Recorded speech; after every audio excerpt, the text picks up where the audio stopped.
はい、皆さん、こんにちは。Vince です。Hello everyone, this is Vince. 本日ですね、今回ご紹介するのは、セット4のまとめ。セット4の小学校セット4の漢字リストのまとめ。For today's topic, today I will be introducing to you the summary or collection of our set number 4 elementary grade 1 set number 4 kanji, and this will be a semi monthly review, semi-monthly quick review of the kanji characters that we have taken so far for set number 4. 皆さん、もしよろしければ、ぜひ、チャンネル登録、お願いします。If it's okay with you, I would like to request if you could please press that subscribe button. それから、いいなボタンを押して、お願いします。And please press that like button. And please share it. それでは皆さん、早速始めていきましょう。では、始めます。Very well then, let's begin. So, this is just a topic for today is, kanji, and this will be just a review of the previous kanji. Yeah. Semi-monthly, if I may call it. So, set number 4, grade 1, set number 4 is, as I've told you, this is mainly about plants, animals, insects, and with regards or concerning humans, except for number 1, which is heavens, sky, or imperial. Well, this is just a review. I will not go to in-depth details because we've already discussed that. So this is just a quick review. Okay, so as you can see, minasan, the one in green box are the onyomi readings. In green box are the onyomi readings. You can see it is written in katakana. And the one in blue box, navy blue box, are the kunyomi readings and written in hiragana. So let's start with this. For set number 4, we have 10 kanji characters, and number 1 is about heavens, sky, imperial, and you can see it's 10 ame, ama. And kanji number 2 is, I think, for set number 4, in my opinion, this is the most difficult to memorize, and yet the most or should I say most prevalent when it comes to, compared with the other 9 kanji characters among this set number 4. This kanji here is the most difficult and yet most prevalent when it comes to usage and appearance in daily life. So this is about life or birth. And you can see, as I have said, the onion readings are those enclosed in green boxes and written in katakana, and those in navy blue boxes and written in hiragana are the kunyo readings, and those written in gray fonts are the okurigana. So you can see it's difficult for this kanji. It's difficult because not only that this kanji have many kunyo readings, but also you can observe many okurigana among the kunyo readings here. So I must admit, this kanji requires a tough work when it comes to memorization, but you can memorize in terms of experience and exposure. But if I may say, the most common among this is the ikeru,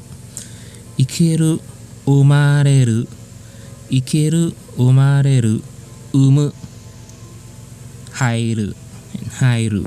And then of course the fukugogo of onyomi readings. Of course the sei and sho. Now moving to number 3. Very easy. Flower. Ka, hana. Number 4. So, kusa, grass. Number 3 is again flower. Number 4 is grass. So as I have said a while ago, set number 4 is all about plants, humans, concerning plants, humans, yeah, and even insects. So just like here in number 5, this is insect, bug. Onyomi is chu, kunyomi is mushi. And then in this number 6, I've given you a mnemonics for this because this kanji you might get confused with the kanji meaning fat. For kanji meaning fat, because the dot, as I have said, the mnemonics here is the person, the first 3 strokes for this kanji is about the person, and then the 4th stroke is the dot. If the dot is placed here on the upper right, so it's like you have a dog and you have a small dog, say a shih tzu, and you can carry it in your arms. So that's the mnemonics. So it's like a person carrying a small dog in his or her arms. So next kanji is jin. So don't get confused, because the kanji for the fat or futoi or futoru, the dot is not placed here but rather placed on the bottom. So don't get confused. And the most prevalent, very prevalent kanji, and also acting as a radical, is here number 7. And you can see the onyomi readings and kunyomi reading, 1 kunyomi reading. And of course, well, and by the way, for this kanji number 7, we have an irregular, difficult reading here. Hosoku no konyomi is here, or additional kunyomi. I have given the reading karyudo, meaning hunter, a noun, hunter. So if you see this combination, the first kanji means to hunt, say an animal, to hunt an animal. And second kanji means jin, or person. So it's like a person who makes hunting, so that's a hunter. So but the sound or reading is karyudo.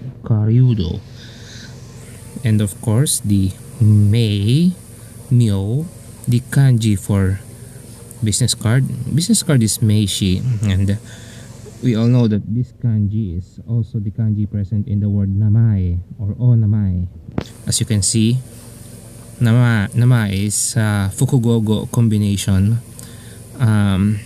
fukugogo of kunyomi readings, or kanji compounding of kunyomi readings, na plus mae, namae, meaning name, or onamae, name. So you can see I have placed a learning key point here. Yeah, okay. You can read that learning key point. And by the way, for the difficult kanji above, the learning key point is here, a plant. So this is a picture of a growing plant, meaning life or birth. And here we have a learning key point for names. So this is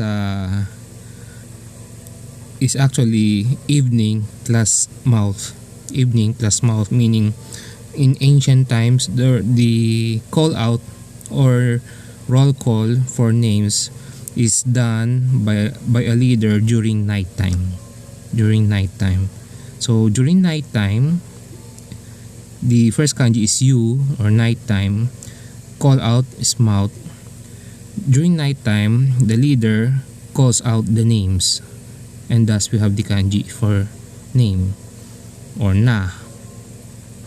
And then the last 2 kanji, The first one is jo nyo nyo onna me, meaning woman, female, woman. Let's say onna no ko is a woman, josei is woman. Okay, okay.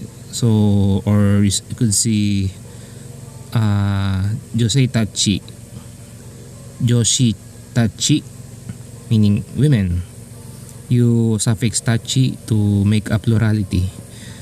And the last kanji, as I have told you, is about, this is male, and we have the onyam readings dan, nan, otok, dan and nan, kunyo reading otoko.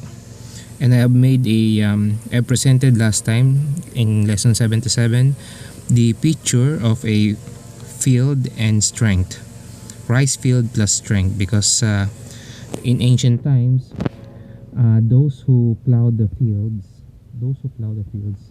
with great strength are men or male.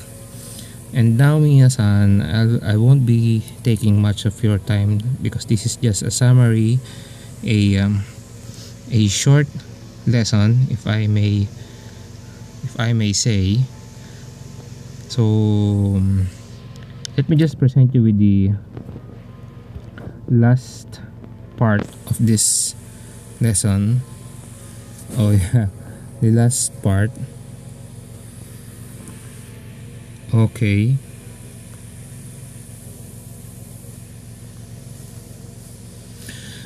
Well, we have a system of testing the Japanese learning proficiency, Japanese language proficiency test, also called JLPT, and divided in categories depending on difficulty. Well, the most basic is N5, and the second most basic is N4. So for N5, which is the most basic of all the JLPT tests, so I have presented here JLPT N5 kanji list. So I know we're still on the category of basic kanji. So for JLPT N5, let's say you will be taking the JLPT test N5. These are the kanji that you must remember or get used to when you want to take JLPT N5 kanji test. So there are still in this list that there are kanji characters here that we still need to discuss. Just like here, michi, eki, this is road, this is station, this is and the directions, north, hoku, north, south, minami, higashi is east, nishi is west. And of course we have the left, right, and of course the onna for female, and we have the name, and we have also the kanji for male. I believe in this list I've seen the kanji for male, because if we have female, of course we will have a male. And the basic counting and the kanji for year. And there are some kanji that needs to be discussed, it's like here, fish, and just like here, the most difficult of set number 4, sei, sho, umareru, ikeru. Kawa is river. Well, indeed there are kanji that needs to be discussed here, so we still need to cover some sets so that we can be able to survive the JLPT N5 kanji list. And actually, to be honest, minasan, within the JLPT N5, to pass that, we need to cover at least 5 sets of elementary grade 2 level kanji. So that's it, minasan. So our lecture is just short for today, and I thank you for watching or staying with me until the end. 最後まで見てくれて本当にありがとうございました。ご視聴ありがとうございました。ご視聴くださり誠にありがとうございました。Thank you for watching until the end. では皆さん、また次の動画でお会いしましょう。I'll see you in the next lesson 皆さん。いつもチャンネルに応援してくれて本当にありがとうございました。Thank you for always supporting my channel. では皆さん、ありがとう。バイバイ。